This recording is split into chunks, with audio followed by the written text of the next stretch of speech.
Hello, mga friends. Meron lang ako share sa inyo. Kasi, alam mo, nanonood din kasi ako minsan sa Facebook, tsaka sa may YouTube.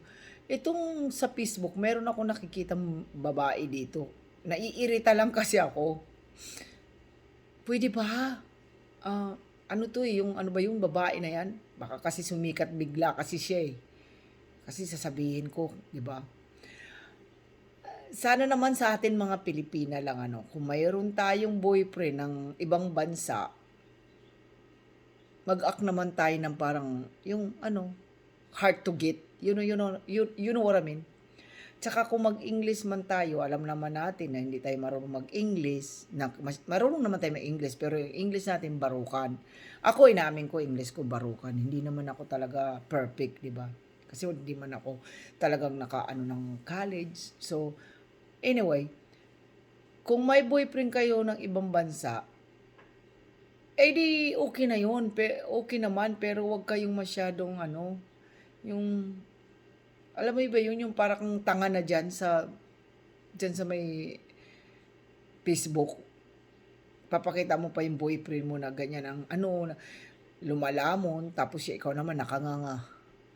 Para bang pinapakita mo gutom na gutom ka, yung ganun. Tapos sasabihin mo pa yung, buti kung may kagandahan ka naman, wala naman din. Wala. Ako wala naman ang kagandahan. Talagang namintas talaga.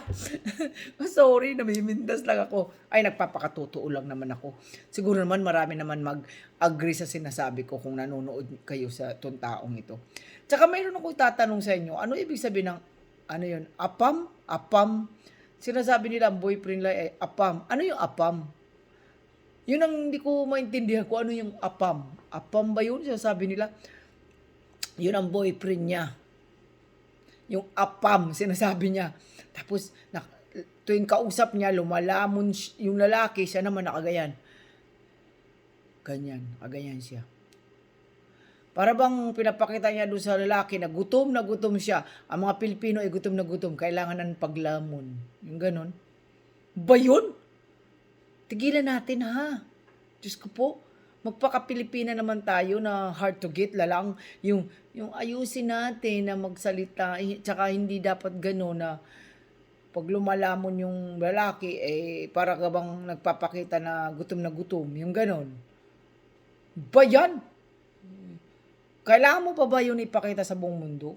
Bagay, para kumita ka lang, para marami sa yung manood at maraming magbasa sa'yo. Talagang maraming magbabasa sa'yo. So, kikita ka nga kapag maraming nagbabas. Tama?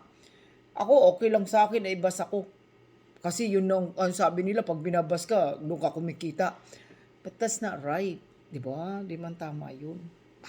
Hindi naman maganda yun. Ano ba yan? Ako, kaya ginagawa ko to kasi happy ako. Happy ako every morning na meron akong kausap. Kahit itong cellphone lang. Kahit itong camera lang. Kahit wala akong kaharap na tao na, you know, yung sasagutin din ako. Kaysa naman na ano, para na ako nasira ulo dyan, di ba? Pero but anyway, mabuti yun may kausap din ako kahit papano. Diyan yung camera na yan, ayan. Kayo, kung andyan kayo, kung nanonood kayo, di ba? Nagpapakatotoo lang naman ako. Kasi, grabe talaga. Grabe sila. Kapag gusto na nilang gawin na lang lahat kahit nakakababa na ng pagka-Pilipina natin. Okay naman mag-boyfriend ka ng kung sino-sino dyan, basta makahaong ka lang sa buhay mo. Pero pag ganyan naman na, sobra naman na binababa mo na yung pagkatao mo, alam mo naman na nakakahiya na, huwag mo nang gawin yun. Okay? Usap ulit tayo next time kasi hindi na naman tumalulod. Okay? Alright, bye-bye! Mga friend. Okay.